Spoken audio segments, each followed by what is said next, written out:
Ay, tara, double time daw. Si Sir Ben, oh. Let's go, let's go. Ah. Let's go, Boss Burn! Okay guys, makakapasok tayo mismo sa pinaka-circuit. Oh my God! Oh my God! Oh my God, man!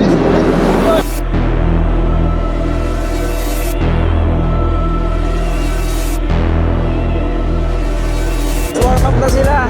Binuksan na yung makina ng mga motor. This is it! This is the day! MotoGP 2025. Yan sila! Woo! Wow! Pakpaka na! Woo!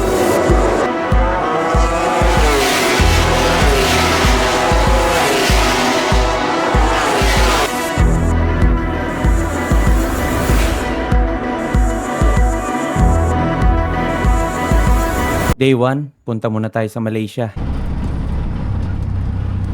Ito na siguro yung pinakamalaking achievement ko sa paggawa ko ng mga video sa loob ng 5 taon. Naimbitahan kasi tayo ng RCB pumunta ng Malaysia para manood ng MotoGP 2025.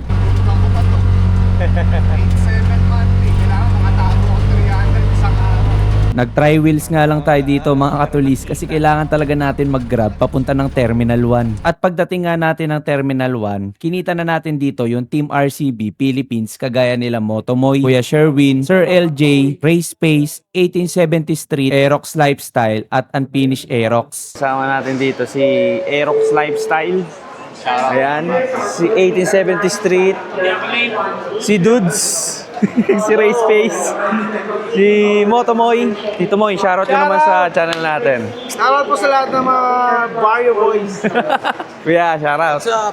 Ayan, si Boss Burn, si Project Pilak. So, waiting lang kami dito mga katulis. Mag-checking kami ng 9 AM. Biyahe tayo papunta ng Malaysia para manood ng MotoGP 2025 sa Malaysia. Alright? So yun mga katulis, mamaya may magkakaroon ng immigration. Since first time natin lumabas ng bansa, medyo humahabag sa atin ang mga itatanong. Pero team naman tayong lalabas, kaya wala tayong isipin doon. Kasi RCB trip to, papunta sa MotoGP. So makakita na tayo mga katulis ng actual na karera ng mga professional pagdating sa pangangarera ng motor. So yun mga katulis, October 23, 2025, Thursday ngayon. Flight namin mga bandang alas 12 pa. Almost 5 days tayo sa Malaysia. Uwi tayo next week ng Tuesday ng tanghali. Yan. Meron din tayong mga trip na gagawin. So itong content natin ngayon mga katulis is hindi lang siya isang vlog. So gagawa natin ng episode kung ano ba yung mga gagawin natin bawat araw sa pagpunta natin sa Malaysia. Pero bago natin simulan to mga katulis, gusto ko lang kayong i-invite na please like, comment, and subscribe, and pinutin mo na rin yung notification bell para updated ka once na meron akong mga bagong i-upload. Di ba, Tol? Yes sir, let's go. Exciting days ahead. Naka 232 yan. 213 only para hindi sumabog. Yun, mga katulis. Dikit tayo dito ng sticker natin. Oh my God. Yun.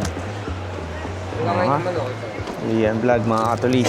Sa mga ganitong klase ng trip ay kailangan namin ng dress code na tinatawag, kaya naman ito yung isusuot namin pagpunta namin ng Malaysia. Yun yung isusuot namin or yung magiging uniform namin mga katulis sa loob ng 5 araw sa Malaysia. Pupunta na kami sa immigration, tsaka ipapacheck-in na namin yung luggage namin. Kasi yan, total of 9 kami na babiyahe papuntang Malaysia. Malaya mga kasama natin dito mga katulis, nagkakabisa na kung kailan yung departure tsaka arrival nung yung flight details namin para makapasok lahat sa immigration. Tandaan na kasi tao dito mga pre. Ako pinakabata, tingnan mo, 19 lang ako, nagpatato na ako.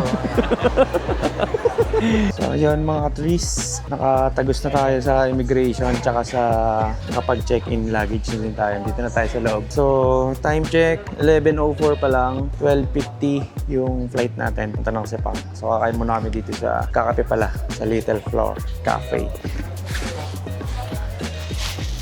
Sobrang maraming salamat sa RCB Philippines, sa UMA Racing Philippines, tsaka sa Sol Philly.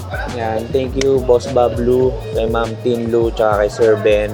Siyempre sa mga manager na kasama natin, kila Sir Bernie, kila Sir Sherwin, tsaka kay Sir LJ. Maraming salamat para sa experience na to.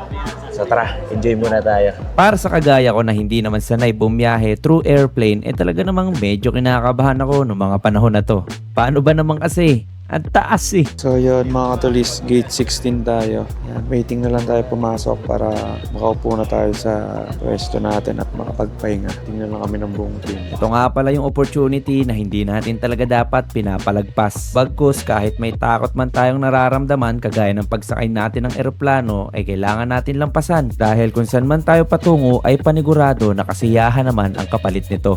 Okay, masakay na kami ng airplane guys. Makakatog na ang tuhod ko. Okay, Malaysian Airlines yung airplane natin guys. Ayun sila Sir Bernie, naantay na tayo. Ayan na ang airplane guys. First international flight natin. Kasama natin si Ray Space, ang batang galing Pasig. Proud Pasigueño. Proud Bulero. Hello, good afternoon. Good afternoon. Hi. 25C.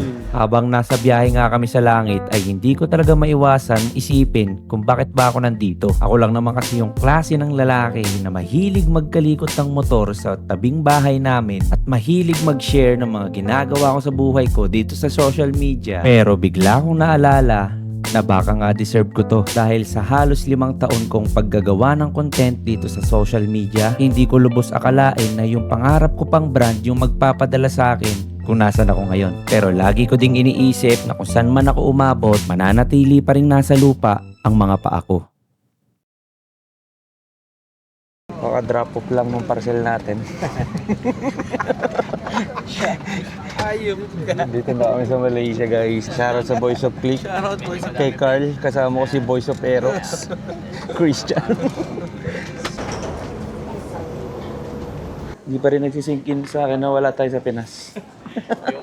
Sana lang hindi talaga maulan sa araw ng MotoGP guys.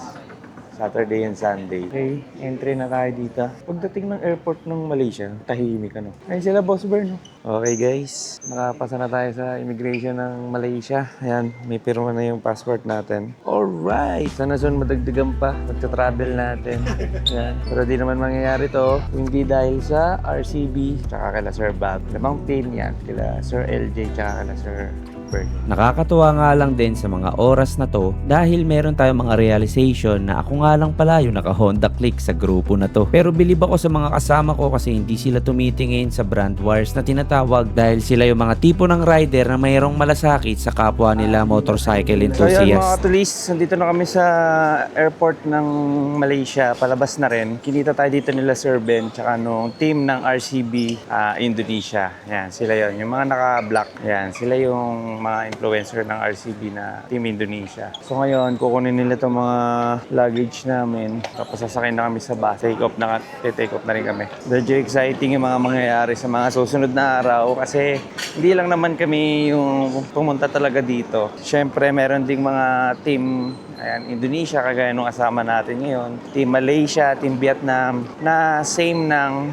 brand na sinusuportahan ngayon. So, check natin kung ano mangyayari mamaya. Paglapag nga namin ng Kuala Lumpur International Airport ay sinundo na kami kagad dito ni Sir Ben na isang general manager ng RCB sa Pilipinas. Napakabait na tao, napaka-friendly at napakakwela. Kahit nga nung hindi pa kami babiyahin ng Malaysia talagang nararamdaman ko sa kanya yung pagpapahalaga niya sa mga KOL na kagaya ko. Pinapaliwanag niya nga sa amin dito kung ano yung mga mangyayari sa mga susunod na araw o yung tinatawag na itinerary. Dito niya din sa amin in-explain na dito sa Malaysia ay may 3 klase na pagkain na madalas kinakain. Kagaya ng Indian food, Malaysian food at saka ng Chinese food. Pero dito sa first day natin, Indian food muna yung unang titikman natin. So tara, check natin kung ano bang lasa nun. Meron din kasi kaming tinatawag na free day sa 5 araw namin na pag-i-stay dito sa Malaysia. Pero ang sabi sa amin ni Sir Ben na baka nga maapektuhan yung itinerary namin by Monday dahil nga darating si Trump dito sa Malaysia. Kaya ang pagkaka-explain niya sa amin dito ay baka ma-block yung mga road na dadaanan namin. Kaya wala pa talaga kaming idea kung ano mangyayari sa Lunes.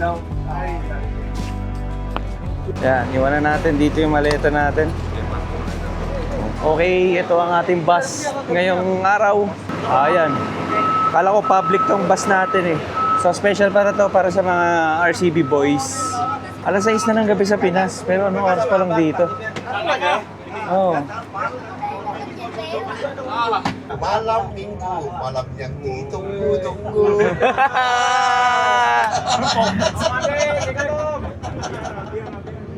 So yun guys, sa biyahe na kami. Okay, because this bus On the way na kami dun sa kakainan namin.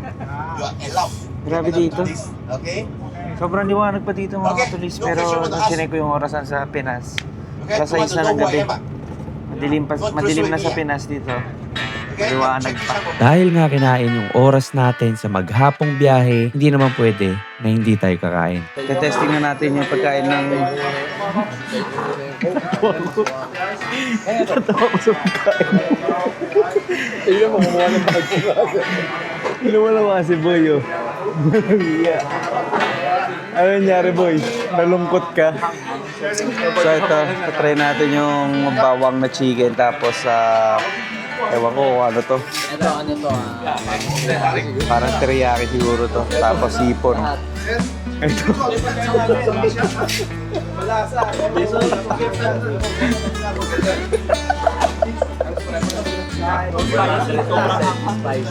Testing na natin. 400%.